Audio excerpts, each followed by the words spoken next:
You know, this is a very big precedent that's being set. This is a zone change. This is a lot more than just putting 35 units on an acre and a half. These people behind us that put this project together are to be commended for their efforts. They're professionals. It's a very nice-looking project for La Habra, or maybe for Yorba Linda, but not for this location. Fullerton is in the midst of a massive changeover. This city government has been hijacked by big developers and big money, and you don't have to travel very far to make that evidently clear to yourself if you haven't gotten out much lately. But if you go down towards the freeway and you see the monstrosities, they're gone up on Euclid. The one that almost got through this commission, which was the college town, and then what we have going on over the Polly's location, where it's purposely being run into the ground, and we have this accusation that it's blighted, therefore it needs to be remedied, replaced, rebuilt, or what have you. This is just another example. That building has been run into the ground. It's been abandoned. It has been allowed to become what it is. So as a justification and impetus to come forward and present something that ostensibly appears to be beneficial to everybody involved, when in fact it's no such thing. What this is a very carefully cloaked intent to start us down that slippery slope of turning empty places into gold.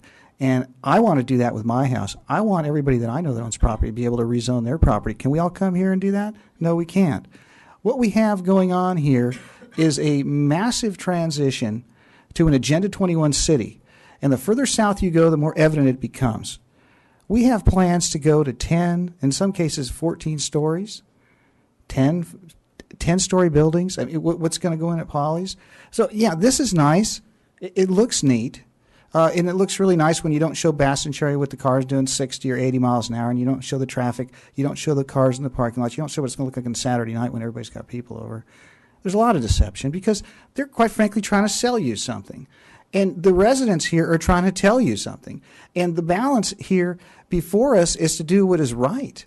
And what is right is simply looking at an aerial shot of this and what is consistent with what you see from a zoom in, and that is R120 lots abutting this thing that doesn't belong there. The office building's been there forever, and you know what? I was here last night when they tried to sell us a little scam at the Fox that they need office space, and that's why they want to build stuff up around the Fox.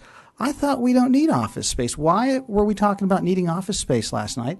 And yet here we are today saying it's antiquated and not necessary, and therefore this is the only solution. So I urge you to vote no on this simply on two bases. Number one, you've got constituents here that are going to probably vote out the council members if you don't do what's right, and you'll be subsequently removed. And second of all, the zoning issue is a huge precedent, and it's a slippery slope. No way, Jose. Thank you. Thank you. Any closed public comment just for